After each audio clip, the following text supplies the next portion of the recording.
हम बात करेंगे ऑर्डर ऑफ ड्रॉ क्या होता है और इसे हॉस्पिटल में कैसे यूज किया जाता है और हमें क्यों यूज करना चाहिए, ऑर्डर ऑफ ड्रॉ इस सीक्वेंस में ही क्यों फॉलो करना चाहिए। तो हम एक एग्जांपल से समझते हैं। मान के चलिए आपके पास एक पेशेंट है जिसको सीबीसी कराना है और सोडियम पोटेशियम टेस्ट कराना है। तो जैसे आपको पता है सीबीसी के लिए हम सैंपल लेते हैं डीटीए में और सोडियम पोटेशियम के लिए सैंपल लेते हैं हम एसएसटी में। तो हम मान के चलिए सबसे पहले क्या करते हैं, हम मान के चलिए ईडीटीए वाले में सैंपल ले लेते हैं। इसमें क्या होता है, यहाँ देख सकते हैं ट्यूब पे भी लिखा होता है K2 ईडीटीए। तो इसमें जो होता है पोटासियम ऑलरेडी पाया जाता है। अगर मान के चलिए किसी पेशेंट को हम नीडल प्रिक किए हुए हैं, उस नीडल से कंटामिनेटेड होके ऑलरेडी इसमें ट्यूब के अंदर गया तो वो नीडल कंटामिनेट हो गया इस वाले एंटीकोगुलेंट से, और हम इसके बाद हम इस वाले को यूज करते हैं। इसमें क्या होगा ना, इसका K2 जो है कुछ पार्टिकल्स कंटामिनेटेड होकर इसमें आ जाएगा, जिसके कारण पेशेंट का जो K2 पोटासियम या सोडियम का रिपोर्ट है उसमें एबनॉर्मलिटीज आएगा। इनसे बचने के लिए हम ऑर्डर ऑफ ड्रॉ का यूज करते हैं। तो चलिए करते हैं वीडियो स्टार्ट और देखते हैं वीडियो। आती है वो होती है ब्लड कल्चर की ट्यूब। ब्लड कल्चर की ट्यूब जो होती है बेसिकली दो टाइप का ब्लड कल्चर होता है, एक एरोबिक बैक्टीरिया के लिए और दूसरा एनारोबिक के लिए। तो एरोबिक बैक्टीरिया के लिए जो हम यूज करते हैं ट्यूब्स वो होता है ग्रीन और येलो। ग्रीन कलर का जो ट्यूब्स होता है ये एडल्ट के लिए यूज करते हैं, और येलो वाला जो होता है ये हम करते हैं बच्चे चाइल्ड के लिए। और दूसरा होता है एनारोबिक बैक्टीरिया के लिए जो ऑरेंज कलर का ट्यूब होता है। और सबसे पहले हम ब्लड कल्चर का बॉटल में ही क्यों सैंपल लेते हैं, तो चलिए जानते हैं। क्योंकि ब्लड कल्चर इसलिए सबसे पहले लेते हैं क्योंकि वातावरण में काफ़ी ज़्यादा माइक्रो ऑर्गेनिज्म एयर में फ्लो करता है। अगर जब हम इसमें पहले नहीं लेते हैं तो क्या होता है, नीडल के काफ़ी सारा माइक्रो ऑर्गेनिज्म चिपक के ट्यूब्स के अंदर आ जाता है, जिसके कारण कल्चर की रिपोर्ट्स में एरर आती है। इसलिए हम सबसे पहले ब्लड कल्चर का सैंपल लेते हैं।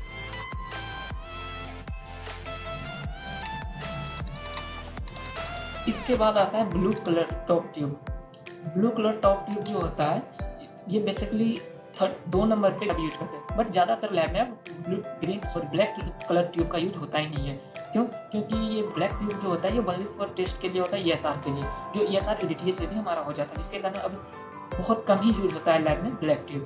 हम देखते हैं ब्लू ट्यूब जो होता है इसमें 3.2% सोडियम सिट्रेट पाया जाता है। ये काफ़ी सारे गवर्नमेंट एग्जाम में भी कई बार पूछा गया है कि इसमें कितने % में सोडियम सिट्रेट पाया जाता है, ठीक। और इसका जो टेस्ट होता है, इसमें जो सैंपल लेते हैं ब्लू ट्यूब में, इसमें कोगुलेशन फैक्टर से सारे टेस्ट होते हैं, जैसे PTINR, D-डाइमर, ल्यूकोस एंटीकोगुलेंट।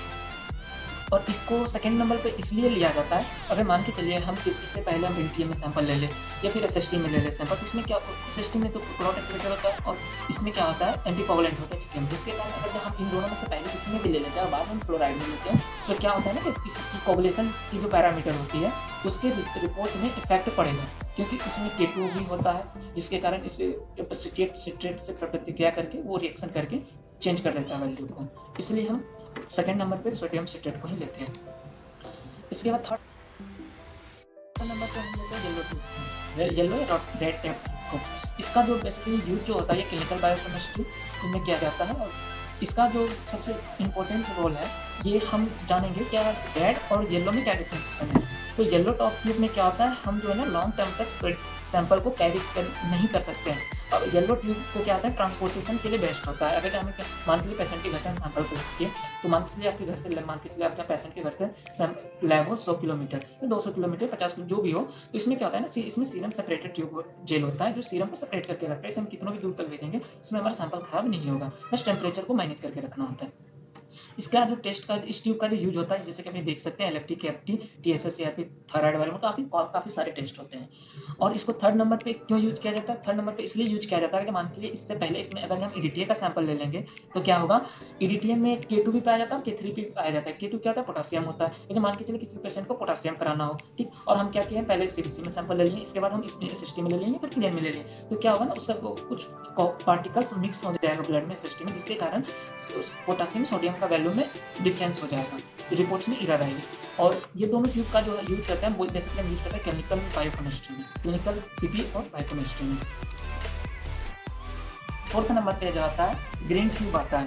ग्रीन ट्यूब जो होता है दो टाइप का होता है, एक डार्क ग्रीन ट्यूब होता है और एक होता है लाइट ग्रीन ट्यूब।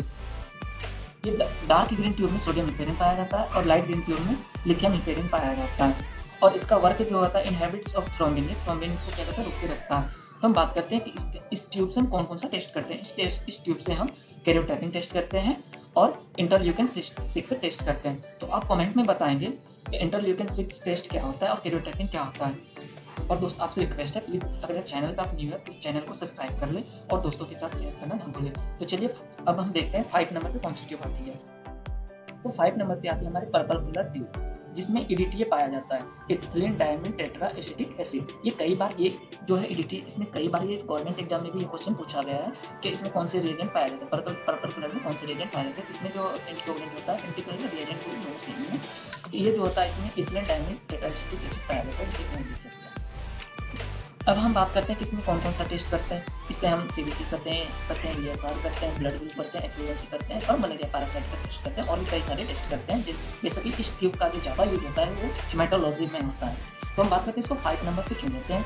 तो अगर मान के चलिए इससे पहले हम ग्रे कलर में सैंपल ले लेते हैं तो उसमें क्या होता है, इसमें ऑक्सीलेट पाया जाता है। और ऑक्सीलेट का वर्क क्या होता है, वो ब्लड की सेल का जो स्ट्रक्चर होता है, मार्फोलॉजी जिसको बोलते हैं, उसमें चेंजेज कर देता है, जिसके कारण उसका जो शेप में चेंजेज हो जाने के कारण वो इरेगुलर फिगर में आ जाता है, जिसको हम सही से आइडेंटिफाई नहीं कर पाते कि कौन सी सेल है।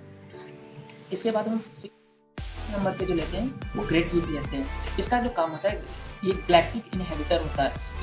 इसको लास्ट में इसलिए हम लेते हैं ताकि हमारा जो शुगर का जो लेवल होता है इसको काफ़ी टाइम होता है, डिग्रेड होने में काफ़ी टाइम लगता है, इसको सबसे लास्ट में इसमें लेते हैं और इन्फेक्टेड भी कम होता है। इसको लॉन्ग टर्म तक हम प्रिजर्व करके भी रख सकते हैं ग्लूकोज टेस्ट के लिए।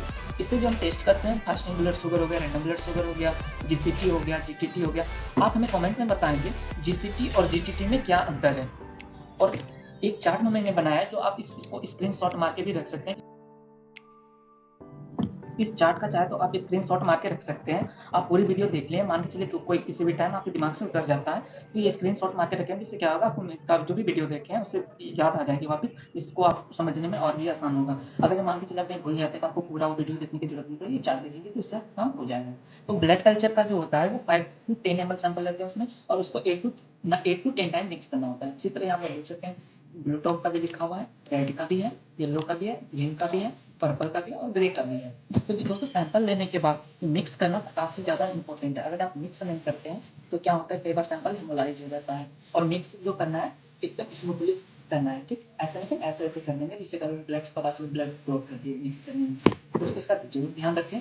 और अगर आप वीडियो यहाँ तक देखें तो मुझे पता है आप जरूर अच्छे से सीखना चाहते हैं ऑर्डर तो प्लीज़ आप अगेन रिक्वेस्ट कर रहा हूँ, आप ये चैनल को जरूर सब्सक्राइब करें, ऐसे वीडियो और भी बनाते रहेंगे और हम इसको और डीपली पढ़ेंगे सेल के बारे में हम हेमेटोलॉजी में। तो वीडियो देखने के लिए